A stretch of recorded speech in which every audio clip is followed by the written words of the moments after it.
Hey everyone, welcome back to the pickup line. It's me and my co-host Hannah Vaughn. Hannah, how's it going? Happy Thursday, everybody. Welcome back to the pickup line. I'm so excited. I feel like the chat's really active this evening. My pulse is elevated for some reason. I just have this like newfound energy as of this week, and I'm like really excited about it. Man, working from home is like a whole new thing. I haven't been this happy. I feel so in control of my life. I'm spending time with my pets. I have ate breakfast, every day of the week so far. And I've made dinner I'm having home cooked meals. I just have energy to do stuff. And I'm just really happy. Isn't that nice when you're happy and you have the energy to do all these things? Like working from home has made a huge difference in my life and my happiness, and it's given me so much time to dedicate to developing YFNA and working with all of you to make this channel into a network. Yeah, I feel really lucky. Like it's been really good for my physical and my mental health, because like my physical health and my mental health were taking a huge toll from the job I was working. And yeah, I'm just really grateful, because I know that that's not something that everyone's able to do, but like especially as someone who has like ADHD and like a bunch of mental health issues or conditions, I feel it's only been a week, so I know I'm gonna find things to complain about at some point, but I'm just really grateful. I feel very in control of my life, and this isn't a mental health episode. It's a little more wild than that, but I had to get that out of the way, because I feel so refreshed. It's wild. Oh, I need that. It's okay to talk about your mental health on this show. This show is supposed to be real, not, us being as open and honest as possible. And that includes our mental health, our life, not just our sex life. I know I'm learning that I actually really need to see not only a psychiatrist, but a therapist to get the help that I need, because while some of the medication helps, there's a lot of issues I have and struggles I have mentally where, like, for instance, I had tried something that alleviated everything, all the pain I feel mentally for 48 hours. And it was honestly the greatest I ever felt. Yeah. And that was what initially prompted me to start looking for a medication that could help me, because this had like calmed my mind. It focused me. It made me just not so neurotic and not so much noise going on in my head, which can be very difficult and debilitating at times. And for those that don't understand, just imagine trying to focus with like 15 explosions going off in your head, all in different directions. That's the best way I can to describe it. And it gets hard. There's so much going on that it's like, Jesus Christ, can I just please focus on one fucking thing for once? Yeah, well, it's hard to go through and accomplish everyday tasks, important tasks. It gets in the way of relationships. It gets in the way of work. Like, it's frustrating. And I actually am going through life with unmedicated ADHD. So like medication's not for everyone, but I did have to work really hard to make changes to be able to function with it. But if you need medication, like I'm always like, don't be scared. Like talk to a professional and see if it works for you. So and that's what I need, because in particular, I have a lot of trauma from the bar industry days. And we're going to get into the sex convention in just a moment. But unfortunately, I worked in the bar and wedding industry for about 10 plus years. And because, you're around alcohol, there are people that are always starting fights. And to me, when you're a DJ, you work in a bar, it's your responsibility to also help the employees out. And as a result, I got into a lot of altercations, typically just trying to restrain people, but it's made me very jumpy. The medication I'm on right now has helped tremendously, but there's times where I'm just standing there, and if you just touch my back, I'm like, I freak. I have experienced that firsthand with you. Like when I went to a bar with you, like you were very, very alert. Yes, like, it's overwhelming. It's like, I'm just sitting there, like, and I hate fighting. I'm a peaceful dude. Like, I have been attacked where I like physically assaulted where I'm still like, I don't want to do this. Like, I hate it, but it's put me on such a high alert and makes my anxiety so high that there are certain things in my personal life that trigger it. And it's ridiculous little things where it's all of a sudden I'm like anxious and I'm uncomfortable. And my partner is incredibly supportive and always tries to talk me through it. But it sucks, man. It's very difficult to deal with. And that's something I need to talk to a therapist about. I'm really curious to hear, because Ethan went to a sex convention, apparently. I only heard about it after. I was like, what? I didn't know you were going to this. So I'm really curious. I'm really curious if like any of that like anxiety came up while you were there. I mean, we can get into that in a little bit, but I mean, we go from COVID lockdown to like, kind of, I'm sure you've had some outings since then, since the world has opened up a little bit more. But now you just went to a convention. I'm really curious how that felt. And it was intense, Hannah. It was very intense. And I'm just excited because I have a partner who will we'll get to explore together and let me try these things. Like, once she said she wanted to go to sex convention, I was like a giddy child. I'm like, dude, yes. I'm like, I've always wanted to check this out. But when I got there, picture a kid at a candy store that's overwhelmed because I walk in and I'm just like, oh my God, like not knowing what to do, not knowing what to say. Everybody's super sex positive. And in my head, all I hear is the shame culture, purity culture of, oh my God, you shouldn't be doing this. This is wrong. Why would you bring your girlfriend to this? This is, you're not a good person, all that. And it's like, stop, just stop. It's stupid. I hear that's kind of like the experience a lot of people have, like their first time going somewhere where they're surrounded by other people that are like very like like a place where you're supposed to embrace that kind of thing. And then it can turn into something very liberating. I mean, I'm sure that there's people who went one time and this is not for me. And so for anyone who doesn't know that sex conventions exist, I think someone in the comments earlier was like, sex conventions, like the conventions of sex, like do's and don'ts, or like the ins and outs, or like an actual convention. Like, yes, we're talking about like how any other trade or niche or like community has a convention or a con or and like an expo. There's one for sex. Yeah, like there's one that is literally just based around sex, and different companies put them on. They have different sponsors, and it's like going to like Comic-Con. Yeah, it is. It's very much it's a Comic-Con for sex. Yeah. And so I mean there's a bunch. So I feel like kind of a fraud and like really surprised with myself that I've actually never been to a sex convention. I've been to sex shops, I've been to like interesting clubs and stuff, but I've never been to a sex convention. And then there's Sex Expo, there's Adult Con, which is a porn convention, there's Exotica with 3 X's, there's Swing. That's where I went. Really? Oh my gosh. Yes. It's like the biggest one in like the nation, because that's Chicago, right? Yeah.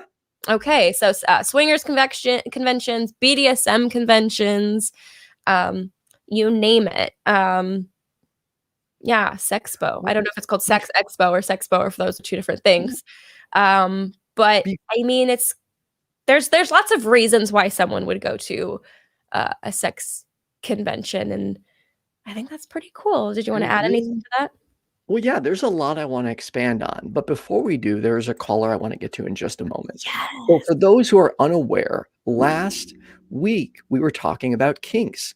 And one of the kinks I brought up is I have a friend, and I'm going to frame this as I framed it last week, and I'm going to leave her room to correct me on this. I had talked about how one of her kinks is kind of an MMA thing where she enjoys getting put into a physical situation where she's going to be dominated by a male. And she goes through, signs this waiver, like there's this whole thing. Wow. So yeah, I probably explained it very poorly, but she agreed to call in and talk a little bit about it. So Donna, are you there? You're on with Ethan and Hannah. You do explain things really poorly. All right. So if you could please correct me, because all I know is you're into like an MMA style beatdown, but I don't really understand it. So if you could please kind of expand on that and correct where I went wrong. And I like, so, and also I just like, when I called in, I also like expanded the topic for you a little to just like non-sexual kink in general. Ooh, yeah, so, okay. For myself, so we're just going to talk about this from like a non-sexual pain play perspective. So for myself, some of the things I engage in BDSM aren't necessarily about me getting off sexually. Sometimes for me, it's about something else, more of like almost a meditative practice or going through something and coming out in the end like successful. I don't know, it feels like a kind of, I don't know, some people are into like extreme sports or something like that. Like it feels like a challenge, something they go through. I kind of get a similar thing out of it for myself. Okay. Also, I kind of get some other unique things out of it. Like, I feel like it helps me work on like trust with other people because, you know, you have certain boundaries of things you've consented to ahead of time. So like, no, I'm not like signing like a legal waiver with somebody ahead of time, but I do sit down with the person that I'm going to do a scene with and go through things that, you know, we are both consenting to. So while I'm putting myself in a vulnerable situation, I'm also completely respecting my own boundaries and to what I'm going to allow or disallow to happen within that situation. So it's, while it allows me to be vulnerable, it also then allows me to have that empowering factor at the same time. So for myself, that's kind of like what the non-sexual kink or pain play can be for me. So to be clear, there's no, if I'm understanding correctly, there's no type of sexual gratification from this. No, not for me, no. Okay, so it's... Now, for example, I have done like shirabi work with someone, and there's no sexual gratification. Shirabi, like being tied up and like suspended and rope. And there's no sexual gratification for that in me. Really? Another person has made the comment that like, you know, like it's not sexual for them. However, you know, they're not gonna deny that the fact that like I'm naked, that, you know, like they are a man, like they're not like, oh, like I hate that. But, you know, it's not like there's no like excessive sexual, you know, like touching or into like that interaction going on. Is it kind of like a form of intimacy for you? If you would say intimacy in like a romantic relationship, no. It can be different if I'm engaging in that activity with a romantic partner. Okay. I would say it kind of can work on intimacy and kind of like more of just like a general sense of like with friends, relationships in general. Like there is this idea of trusting another individual. How do you let go like that? Like for me, one of the reasons I've never let someone tie me up is not only have I not actually had very experimental partners in the past, but it's kind of a fear for me. Like this idea that I have to put all my trust in someone. Like there was one time where a partner was like going to try it, and immediately every time I put my hands up, I put my hands back down. Like I couldn't make myself vulnerable enough to trust them, because I'm like, dude, what if they like tickle me, or what if they screw me? Like, dude, I'm going to be totally screwed. And there's so much trust that goes into that I give you props. Like, I don't know how you're not only willing to be completely suspended and tied naked, but also willing to put yourself in these like MMA like scenarios. And that's fascinating. And that's the thing that you work through, I guess, is that, and I guess that's part of like the why certain people, you know, feel the need to do things like this. The urge. And and I guess what it is you don't like start out running, you know, you work up to it. Like, you know, the first time you do a scene with somebody, you're not like doing the most extreme things right off the bat. You know, you and I have had personal conversations about this. I know about your bondage phobia. You know, if that was something you were willing to like work through, people call those like soft limits, where it's something that, you know they have, it's a fear for them, but they want to push through it. You don't, you know, just push through right away. It's something you build up with a trusting partner. And because you build up with this person little by little and they didn't violate your boundaries, then the next time you feel like, okay, well, I can go a little further because, you know, they, you know, put one handcuff on me last time and they didn't leave me there. Right. Didn't tickle you. However, you know, it's a process, and there are some things that are like absolute hard limits that's just like not going to be, that's not a place for you mentally, that is a safe place for you to go to, and it's not something you're going to do. So I have one more question before we jump back into the sex conventions.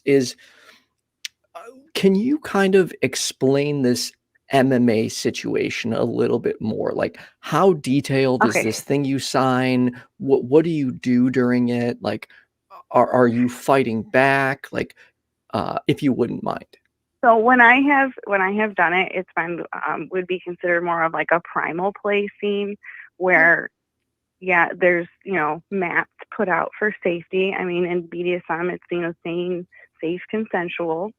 So like, you know, there's mats put out for safety and such. So it's not like, you know, we're just like whatever to just get hurt or something, like as much as possible. You know, we negotiated it to like, you know, legit karate or boxing moves or form for what we did. And, you know, it was a fight scene. So it was somewhat of a fair fight, except I would say, you know, I'm probably around like 110 pounds versus the person I was fighting was probably closer to like 250 pounds. So, you know, I'm clearly outmatched. So I'm not. Yeah, that is not the same weight class. That is not allowed. Harder than they're going to take my punch. But, you know, that's, you know, we had, you know, set up for certain rounds and such. And so, you know, I know going into it that I'm going to be like the submissive or, you know, the partner that's being dominated, so to speak. But, you know, it's I guess it's kind of like, I guess it plays into a lot of things. Like, is the end goal kind of I'm so sorry. There's a little bit of a delay, so I find myself talking over people. I'm so sorry. But is the kind of not end goal, but like at some point you kind of like the goal, I guess, for lack of better words, is to kind of end up in a to submit, like to be put in a submission. Or I guess in those scenes, which is kind of different for me, it's almost like a survival thing. I want to feel like I made it through to the other end. Okay. And then no, it does. I have two last quick questions. And then at the end. And then as far as like what I signed, so like we keep going back to what I signed. My partner and I before, it's not like there's signatures on it. That's not a legal thing. But like, you know, they have a, you know, certain list of things we go through into like what you feel comfortable with, what you don't feel comfortable with. Also, you know, they always follow up with me on like, you know, what current like physical health issues or mental health issues are you going through? Are you on any medication? When's the last time you ate? You know, like if I hadn't eaten, they'd probably force me to eat beforehand, because when you're doing things that are going to involve a lot of adrenaline and stuff like that, like you know, need to make sure that you're taking care of yourself so that you're not going to feel like more exhausted than you should be afterwards or things to that extent. That's very responsible. There's no like legal signatures going on. It's just sort of more of a like making, you know, like bullet points for going over consent and communication. The only like legal documentation in BDSM I've ever signed is like going to a BDSM dungeon where you would actually sign off, like, you know, what you see, you can't like go disclose about people. Right. So, you know, that's just kind of like a standard form if you go into a place like that, that it's like a, you know, what you see stays there. Right. I have two last real quick questions. One, how do you feel when it's done? For myself personally, I feel very like level. It's a lot of times it's very like regulating for like anxiety and things like that. Like a lot of times it's one of the only times when I feel like my head is completely quiet. Quiet heads is the best thing ever, or a quiet head. Okay. And that is some of like some of the other, like, I guess, like benefit or like reason I guess I would do it is like you go into like a scene like that and you know you're kind of just like in the moment. You're not really like thinking about like anything else. And that part of being in the moment is somewhat like balancing and, you know, mind emptying, which can be a very beneficial outcome. Yeah, it kind of sounds like after you go to the gym and you kind of just feel like, I mean, you have all those those endorphins and you feel it's the exact like same chemical process almost. Really, it's the endorphin dropping and things of that nature. And that's also why like people who engage in BDSM also will participate in what's called like aftercare. So that's after a scene where you're doing things that are going to be dumping adrenaline. You do things to like build yourself back up, like physically and emotionally afterwards, like making sure that you eat well or like take a nap or use like a soft blanket or things like that. So that, you know, if you've just dumped a bunch of adrenaline, sometimes you can feel a little like flat or sad the next day. So you'll do things to kind of like amp up your feel good chemicals after a scene to make sure that things like that don't take place. Okay, one last question. Also something that people. Is your partner okay with this? Because I know, like, again, I'm new to a lot of this, and I'm trying to get more and more comfortable with these not only these conversations, but putting myself in certain positions. Is your partner okay with this? Because I guess not that, I mean, it's your choice, obviously. I would have trouble letting my partner go and let that happen to her. I'm really protective. My partner and I are not like polyamorous, so like I'm only romantically involved with my partner. Okay. But I do have non-sexual kink play with other people, which is what you're asking me about. To my knowledge, my partner is okay with it. I think my partner, and I don't want to like. No worries, whatever you're comfortable with. I think there's also certain things where like maybe they might not necessarily like be into that, so it's kind of maybe okay for them, like, you know, like because it's not like again because we're not engaging in like a sexual or romantic practice. I don't think it's a problem for them. All right. Well, thank you. Hannah, did you have any last questions? No, thank you so much, Donna. This has been really interesting and enlightening. I just thank you so much for sharing this. Yeah, I appreciate it. Thanks for calling. Have a great rest of your show. You too. Thanks. Well, I'm glad Donna took the time to call in and explain that, since I clearly did a very poor job of explaining it. Grossly misrepresenting her kink. Yeah, I know. I feel bad. I'm glad she was able to clarify it, though. So no, it was nice to have her call in and just give more, you know, just clear that up and represent it a little bit more in depth. It just makes a lot more sense. And that's interesting. That's really cool. I mean, I know that she mentioned it wasn't really like for sexual gratification, but kind of sounds hot. Really? Yeah. Wait, seriously, Hannah? Promise. You want to put me in a triangle choke? Okay. I can't tell if you're serious or joking, actually. No, I wouldn't joke. No, like, I don't know. It's just like when she started to talk about like the trust and like the primalness of it, I was like, that's like really like, I don't know if you're doing it kind of as like a therapeutic kind of like trust exercise. Like, I don't know. I don't know. I like it. I like the idea of it. Okay. All right. Back to sex conventions. Yes. So, we talked about like what sex conventions are. They are educational, very educational. Like they have, so it went on for the whole weekend. We only went the one day, but they have all these different, workshops. They have a workshop seminars. But I guess before I get into that, I wanted to talk about, I walk into this place and I'm immediately overwhelmed. Now, keep in mind, I'm really enjoying myself.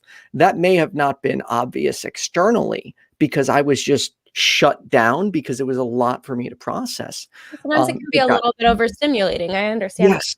So they've got, a stage with dancers / is strippers an appropriate term still?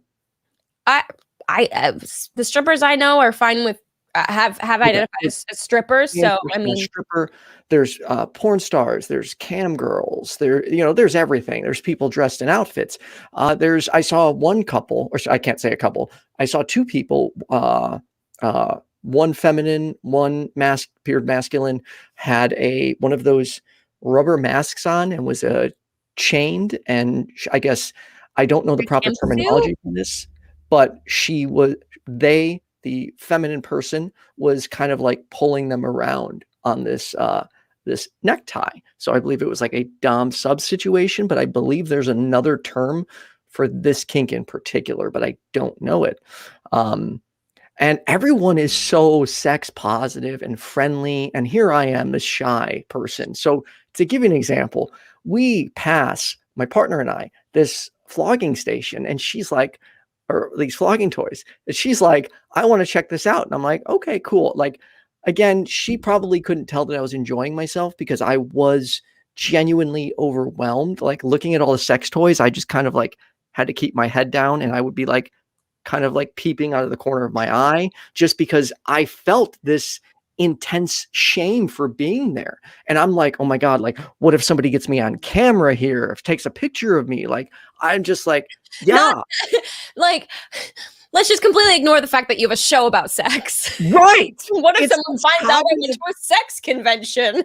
This cognitive dissonance I have in my head that was as a result of the purity culture I grew up with and how I'm supposed to be ashamed of my urges. Mm-hmm. Additionally, like I had a partner who basically had said that all of my kinks were unrealistic and that's something only, quote, porno stars were into and I should get over it and it's not like that and women don't enjoy it and painted this picture and I felt ashamed. And now like I'm learning like, holy shit, no, that's not correct.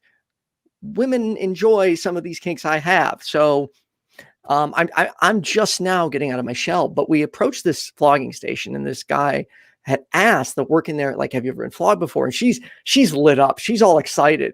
And he's like, he offers it to me and I'm just like, and he's like, well, he asked her and then he asked me, he's like, are you okay with it? I'm like, yeah, I don't care. So she got flogged with one of those things and she looked so happy. And then he's like, here, do you want to try? And I couldn't do it. And I felt bad because I could tell she was genuinely enjoying it, but I was so internally ashamed and still with that guard, like you can't hurt a woman. You can't do that. That's wrong. So even though it didn't hurt you her, absolutely can hurt a woman if she consents. Hurt her real good. she was clearly enjoying it. And she said it didn't hurt at all. So, but I froze. I'm like, I'm sorry, I can't. And he comes and talks to me about it. He's like, are you feeling ashamed? Are you like thinking about like how you don't want to hurt women? I'm like, yeah. I'm like, I've been, very programmed that way. He's like, it's okay. I used to be like that too. I've been through that. I understand where you're coming from. Like very supportive. The guy at the flogging station was having a conversation. Yeah. That's incredible. Like where else did you have this conversation with a stranger? And that's like, Right. And he kept telling me like it was okay that I was unwilling to do that, that I was uncomfortable and there was nothing to be ashamed of. Now, full disclosure, my partner did get the flogger. And she's like, are you sure you can do this? I'm like, privately will be different. I'm like, publicly, man, there's just, at least right now, there's too much shame. And like, I don't need that type of stuff going around. Like even right now, tomorrow morning, I'm telling you this right now, I will be kicking myself for even talking about some of this. I'm going to be embarrassed, but I'm getting better. And soon we'll get to a point where I'll giggle less and Hannah will no longer be able to embarrass me or make me uncomfortable. I mean, I think there's also this kind of idea that if you're uncomfortable, that you're like a prude and that you're like not cool. But I don't like, I think the whole idea is that we should be focusing on is like, do what you're comfortable with. And if you wanted to flog her, like there's always next time, but don't force yourself to do anything that you're not ready to do. Like clearly you weren't ready and that's okay. But if there's always next time to flog your woman, if it's something you really want to work up to, it's just like, be true to yourself. And I think that's kind of the point of these like sex conventions as you go and you're around very sex positive people who are there to just like encourage you and like push your boundaries a little bit. But I think that everyone's boundaries should still be respected and no one should be shamed for their sexuality or lack of comfortability, or you know what I mean?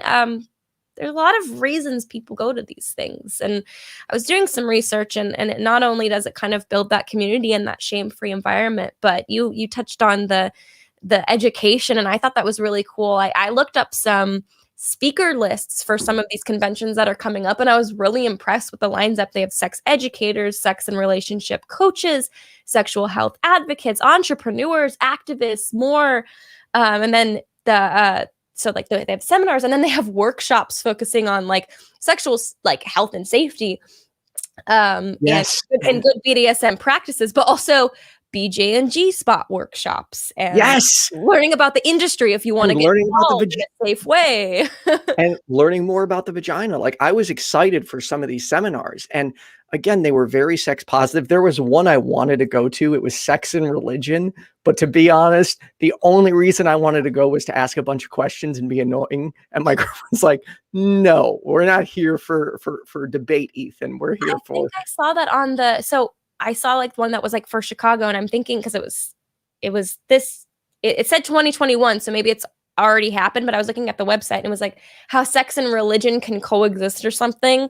And I would totally, so yeah, I definitely saw it, like the ad for that one, and I was like, Two of the people we saw, they are longtime poly partners. They have their own podcast. I will be reaching out to them and asking if would they be willing to come on our podcast, because they have like we only got to attend the half-hour one, but they basically combined this whole hour and a half segment into a half hour. But I would like love to have them on. And one of the good analogies they gave for consent, which I had never heard, which was having consent like you have your fries, freely given, reversible, informed, enthusiastic, and specific.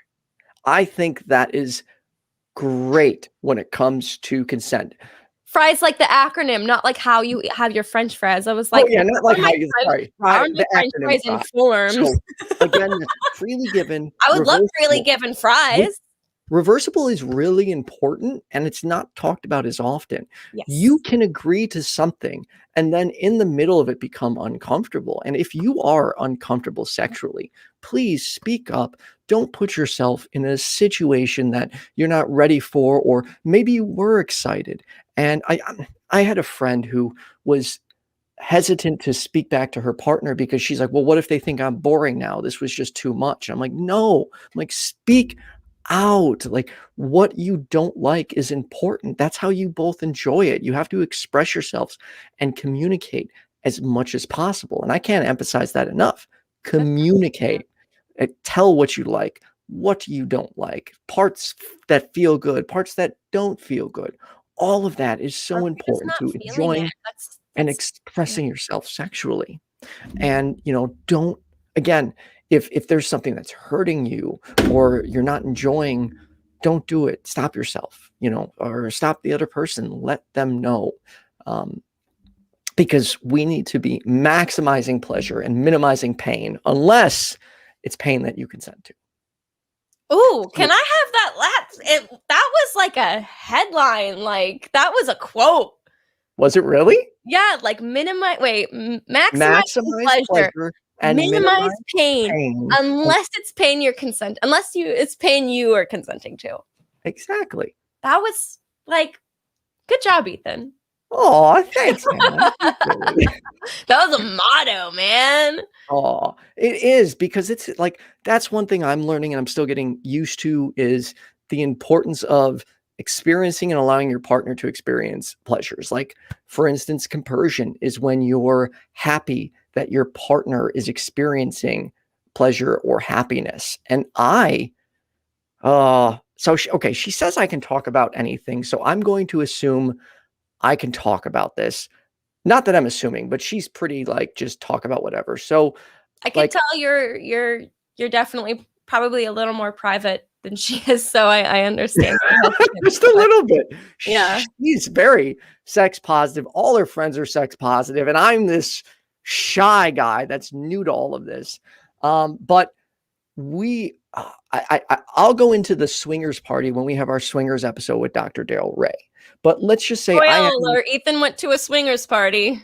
I did. And let's just say there was an experience there. And that when I saw the look on my partner's face, that was my first experience with compersion, of seeing her enjoy something that wasn't necessarily for me. It was like, it honestly made me so fucking happy, excuse my language, to see my partner experience that. And that's beautiful. It made me more open to these other things, because I'm like, dude, that made her so happy. I want to maximize her pleasure as much as possible. But the details for the swingers party are for another time. And before we get to our caller, one more thing. I generally accept Facebook friend requests from people as long as we have a decent amount of mutual friends. However, my partner's family started friend requesting me, and I'm like, I can't do this, man. No. On my Facebook, I'm talking about swingers parties. I'm talking about sex. I'm talking about drugs, politics, religion. I talk about everything controversial. So I'm just like, I don't want their opinion to change of me, especially if I'm with their, of course. Her. And I'm talking about this stuff. So now I've kind of like, I need to put accepting friend requests on hold, because yeah, I mean, it's bad. I already have my family on mine, and they think I'm nuts. Like my mom thinks I lost my mind since becoming a liberal atheist activist. And I just keep getting more, quote, extreme with the topics I cover, but that's just because you're a radical liberal. Right. But one thing I learned, and this probably has lived to bit my family in the ass. They always said, when there's a problem, you talk about it. And that's, to me, like what I do now. If I see a problem politically, religiously, or sexually, I'm going to talk about it, because to me, I don't know better. Like, hey, this is a problem. We should be talking about our problems, because that's how we resolve them. And while I don't want to offend people, I think everybody needs to get just a little bit more comfortable talking about the stuff that sometimes that matters to you. That matters to you and can make you uncomfortable, like these political or religious conversations. I'm not saying put yourself into something where you're just like, yeah, this isn't me, but we're not going to solve problems by us each sitting on one side of the fence and throwing rocks at each other. We're going to solve these by opening the door, sitting down, and having a conversation. At least that's how I look at it. And I know not everyone agrees with me. I know there's times I engage with extremists where other people are like, you should not be talking to them.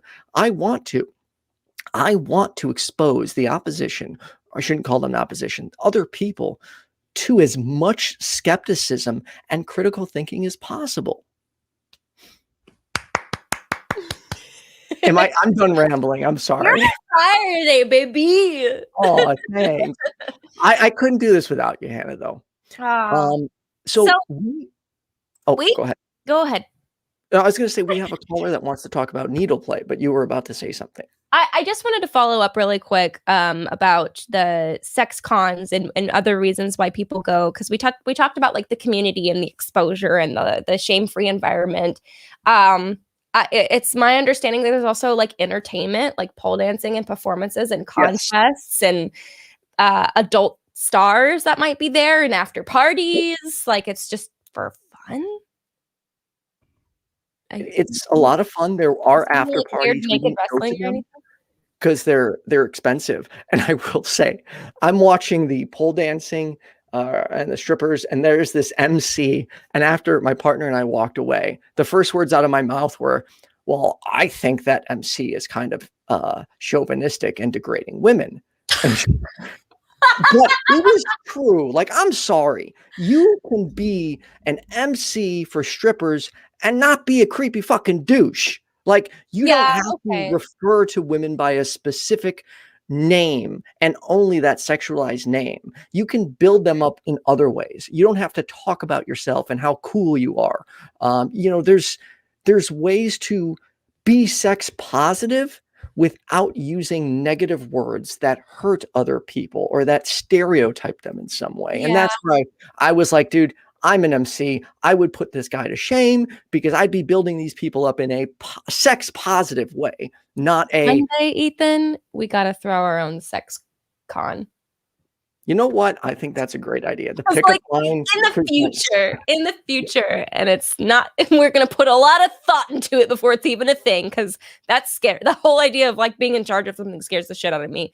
But entertainment, shopping, buying cool merch, or spicing up your sex life with new toys, and like I said earlier, sexual wellness and safety seminars and things like that. So, it sounds like it's a lot of fun. I gotta find my way to one of these. I feel like a total fraud for not going because, like, I love, like, I've talked about myself being kind of vanilla, but I really do like embrace just different things. Like, I think normalizing sexuality is wonderful, and I'm just fucking all for it, man. Same. And I know I get uncomfortable, but to me, I'm only uncomfortable because I was raised very differently. And I believe these conversations are important and need to happen because, dude, seriously, we only have one life, man, one life. And I don't believe there's an afterlife. So why? I want to enjoy this life as much as possible and not sit here with a stick up my butt, worried about every little thing. And I want to experience as much pleasure and fun, responsible pleasure and fun as possible. Yeah. I do want to touch on one thing. Yes. Some people are into degrading verbiage, but not everyone is. And I think that MC probably needed to take that into consideration. There you go. Yes, verbal degradation. Some people are into it, and that's okay. But the place for that is not on stage with a bunch of people you don't know. Like, I couldn't turn that part of me off. I was sitting there like, while trying to enjoy the dancing, I was getting annoyed by the MC. I want to kick this guy off stage and like, just stop. Because it should have been about like the performers and how like talented they are and sexy and beautiful and great there. But it sounds like he was just like, check out these bitches, like, yes, except he was referring to them with the P word only. Are you ready for your next P? I'm not going to say it. Ready for your next pussy? Yes, that word. I don't get that's what he was referring to all of them as. That's really weird. I'd be annoyed. Like, I've always, like, a dream of mine at some point, I would love to be a stripper. I just want to experience it. Every time I go to a strip club, I look at these women like as if I'm a little girl seeing a Disney princess for the first time. Like, I'm like, holy shit, I want to do that. Like, they're incredible. Like, they're so talented. They're so beautiful. I hold strippers in like the highest respect. I am not even kidding. Some of them are incredibly talented. Like, the moves they were pulling off, I was just like, dude, holy shit. Mm-hmm. Mm-hmm. Yeah. And just, I feel like it'd be a liberating experience. But if someone was like, oh, next up is this pussy Hannah Vaughn. I'd be like, first of all, fuck you. It was like, no, are you ready for your next P word? And like just sitting here, like crawling on my skin, like, dude, they have names, they are people. Will you stop this? Like, yeah, unless it was like some people are into verbal degradation. And okay, I would love to hear from our next caller. They've been waiting long enough. Thank you, caller, for being so patient. Yes. And so if you're listening on the phone right now, please turn down the YouTube stream. There is a 15-second delay. So our next caller wants to talk about needle play. Ooh. Phoebe, you are on with Ethan and Hannah. How are you? Very well. 10 to 4 in the morning. Sorry, could you talk a little louder? I say I'm doing very well at 10 to 4 in the morning. Is that better? Yeah, there we go. Thanks for staying up so late for us. I mean, yeah, I know. I don't stay up that late. I'm glad you found your way here. This is insomnia for you. This is insomnia. Oh, I'm sorry. This is straight up on Rarity insomnia. Tell us about needle play. Yes, so please. You hit the YouTube, and I find your friendly neighborhood atheist, and here I am chatting to you about needles. Well, good. I'm happy you joined in. I'm not happy you have insomnia, but maybe for this one time only, I'm slightly happy because you're able to join us and talk about something I have no experience with. So we're all ears. So where would you like me to start with it? Just how basic do you want me to go with the starting here? So if you could just first define needle play. Simplest way that I would define needle play would be the use of needles of varying sizes, lengths, etc. in ways that are either inserted into the skin for the causing of either artistic or pleasurable sensation. Okay. May I ask, is this like a pleasurable or artistic for you? It's a bit of both, because some of the times that I've given my art, I've given my back over as like a art canvas, so to speak, and I get a lot of endorphins and a lot of endorphin rush from the sensations of the needles being inserted. But because I've got a fairly large back, you can do some quite intricate things with that. And I don't know if you know, needles are gauged. So the smaller the number, the larger the needle. Right. And some 12 gauge needles, which are fairly large needles, these are double insertion needles into somebody of me.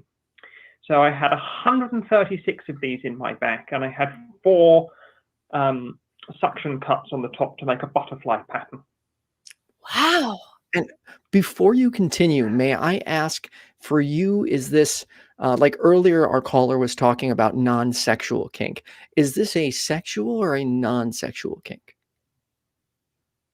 No, I don't get off sexually to this. This is for the endorphin rush. This is for the relaxation. This is for the enjoyment of it, because I have a strange association with this kind of pain. I'm autistic, so I react to pain slightly differently.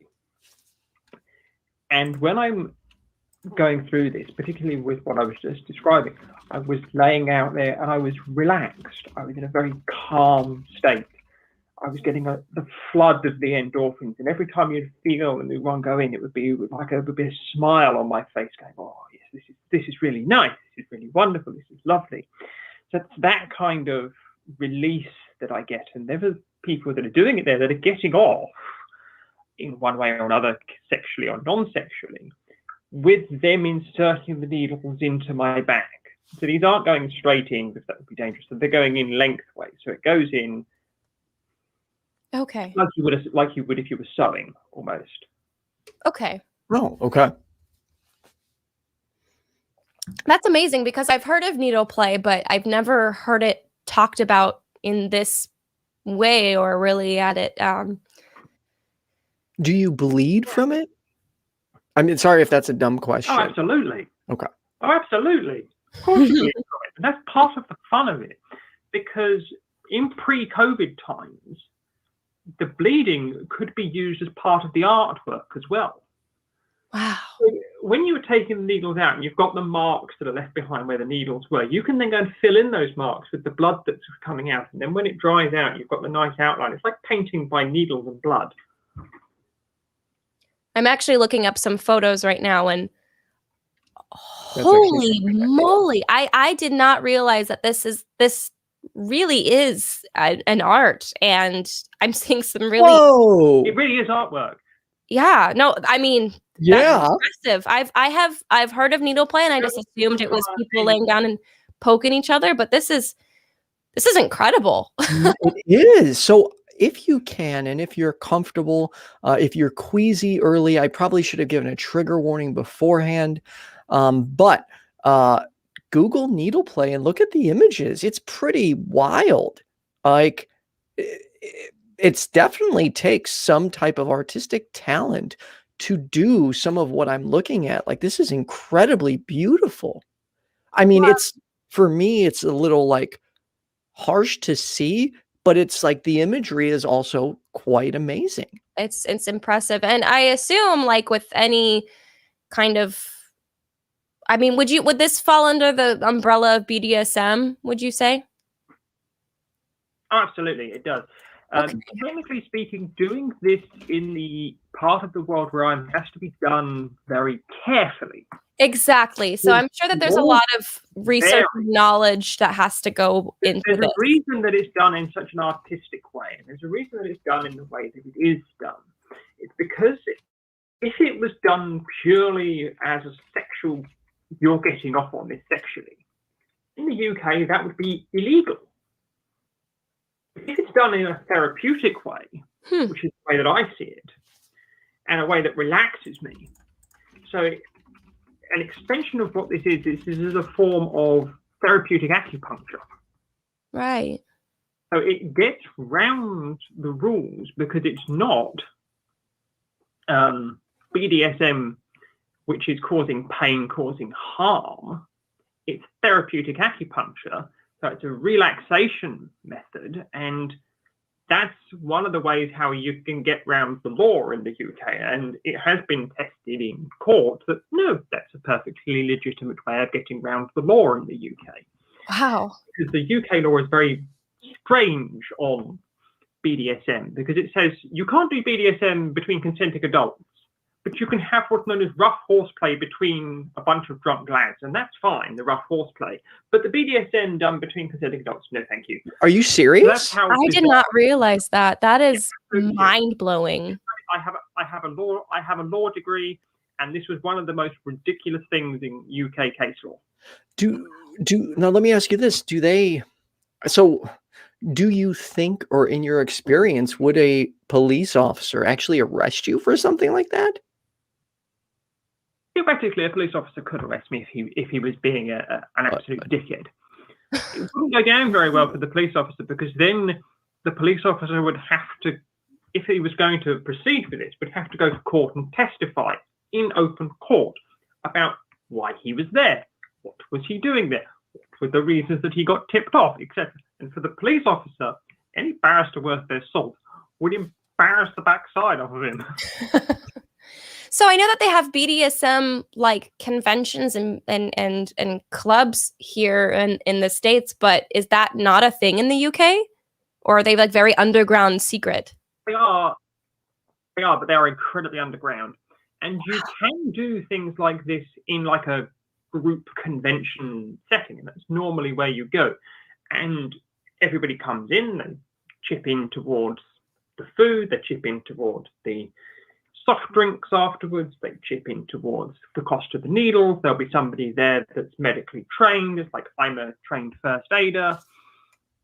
So if anything goes wrong, I know how to do the basics on this. One of the people that used to run it was a qualified vet, so they used to know what they were doing with the needles and things. It's all done in a very safe way.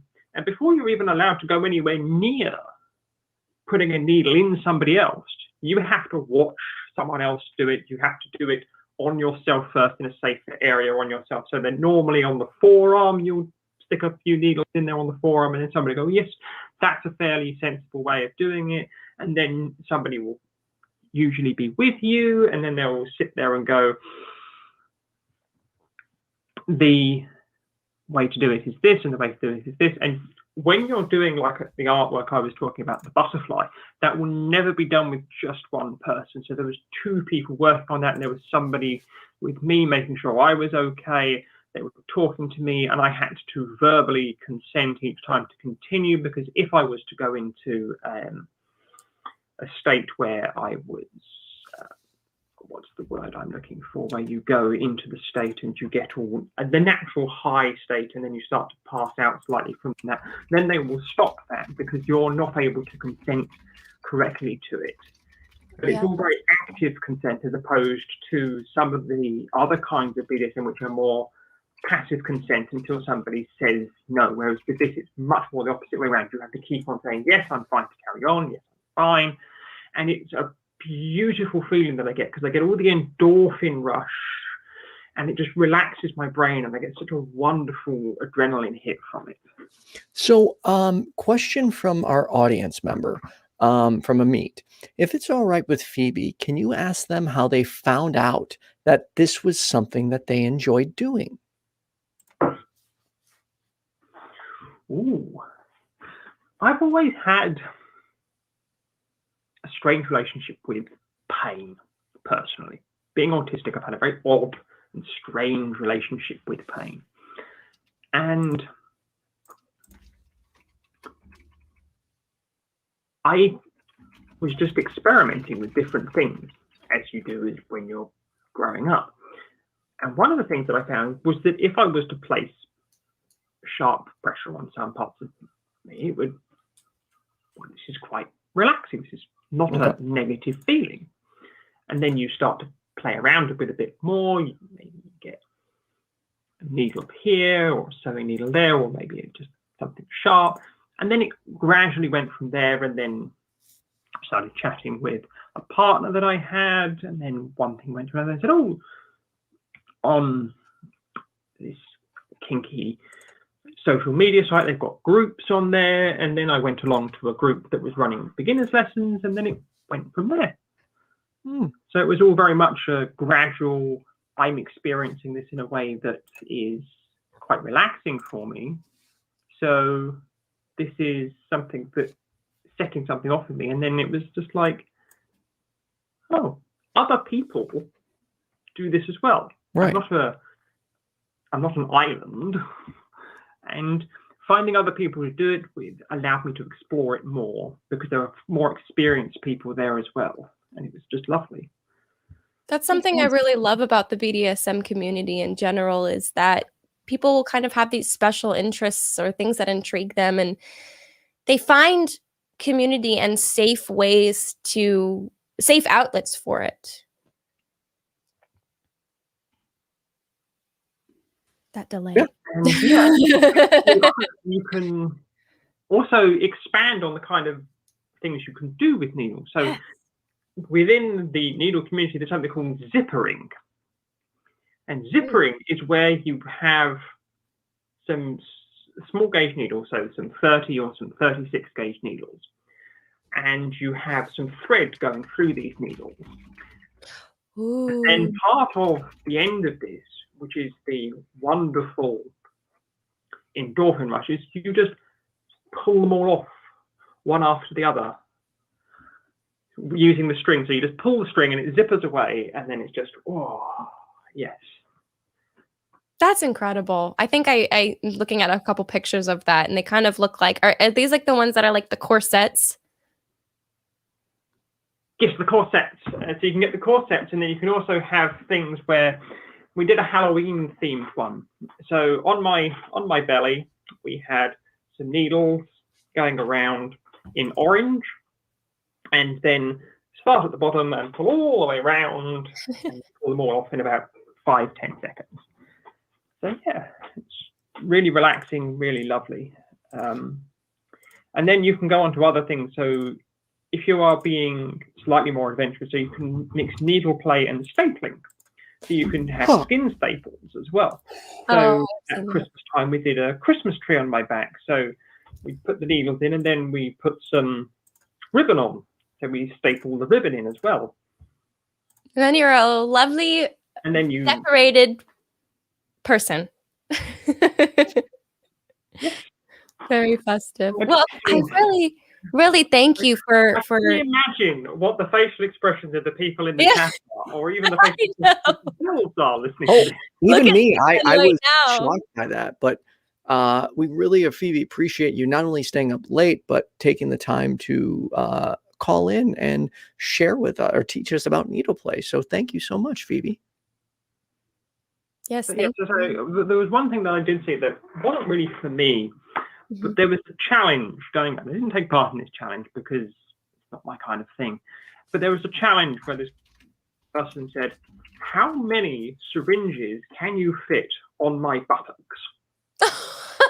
So small syringes, and you're just trying to see just how many you can fit on this person's buttocks. And it was one of those things where I just went, that's not for me, but it is probably something for you. So yeah, it takes everybody, and needle play is one of those broad things where as long as you're doing it safely and as long as you know where not to do the needle play, so don't do it near kidneys, for example, don't do it near your rib cage. If you're going to do it through the nipples, be very, very careful and you know what you're doing. But if you're into that kind of endorphin rush, and that's the kind of thing like me that I get off on it, it's just wonderful for me, and I really enjoy it. And thank you for listening to me. Yeah, thank you, Phoebe. I hope you enjoy the rest of your night, and I hope, or morning, and I hope you get some sleep. I most certainly shall. Hope I get some sleep at gone 4 o'clock in the morning. All right, we'll talk to you later. Thank you, Phoebe. Lovely to speak with you. Bye-bye. Bye. Also, before you engage in some of these more experimental or possibly, I don't want to say extreme, but potentially harmful, physically harmful, potentially dangerous, get yourself educated first. Learn from somebody who's experienced in this way. I don't know if you need to consult your physician or whatnot. Please don't just hear something on our show and be like, I'm just going to go try this right now, because we do not want to be the cause of anybody getting injured.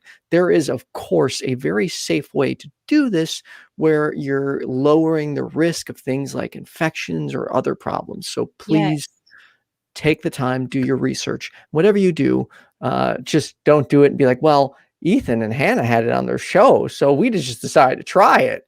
Don't even bring me into that. No, get a mentor if possible. Yeah, definitely. Even with rope play, there's if you hear about a kink, respect your body, respect your partner, respect your play partners, and do your research. Find a community. Find a mentor, read up on it, because a lot of things can go wrong. And always get consent, always. And for those that don't know, after the pickup line, we go into Discord. We're going to start doing 10 minutes interactive chat where anyone can come on and talk with us. It'll be the Discord after show. We're going to be doing it weekly starting tonight. It might take us a few minutes after the show to get Hannah signed in. Hannah, I sent you the link in the private chat. I'd like to thank our top tier patrons: Cindy PLAZA, Kenneth, Leonard, Skye, JumpandShoot, Oz, Secular Rarity, Philip Leitch, Kaitlyn Beyond, Toast, Richard Gilliver, Sunset Sarge, The Blazing Wizard Pope, Ameet Mathew, Kianta and Fava Beans, and Ray Sylvester. Thank you all for your patronage. We appreciate everyone who tuned in and watched us today. For those that don't know, every Tuesday we have a show on YFNA called The Perspective at 7 p.m. Central. This Tuesday it'll be Jim Burrows and myself. We tackle paranormal and supernatural claims, conspiracy theories, belief in aliens, and we're even now tackling political claims.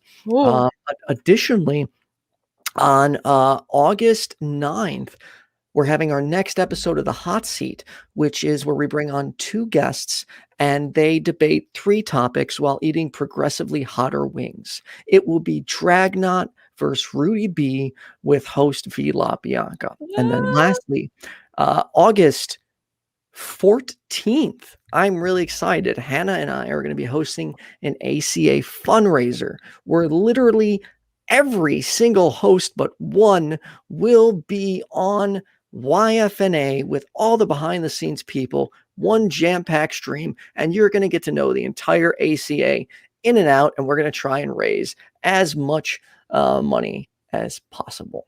And for those who aren't familiar, the ACA hosts great shows like Secular Sexuality, The Atheist Experience, Talk Heathen, and Truth Wanted. Yeah. Oh, and the nonprofits. Yeah. So, Hannah, I really enjoyed this episode with you. I was worried. I didn't think we would have enough, but we had some, 2 great callers. Incredible. A lot of territory. I think it was a good episode. I had a blast, and thank you everyone who tuned in. Thank you, Secular Rarity, as always, for being our lovely call screener, making that possible. And thank you to everyone who tuned in. I had a blast. And lastly, next week on the pickup line, we're going to be discussing poly and open relationships, and we're going to have a small roundtable of people. Our call screener, Secular Rarity, will be one of those. So any poly or open questions, open relationship related questions, call the show. Thanks everyone, and make sure you like and subscribe.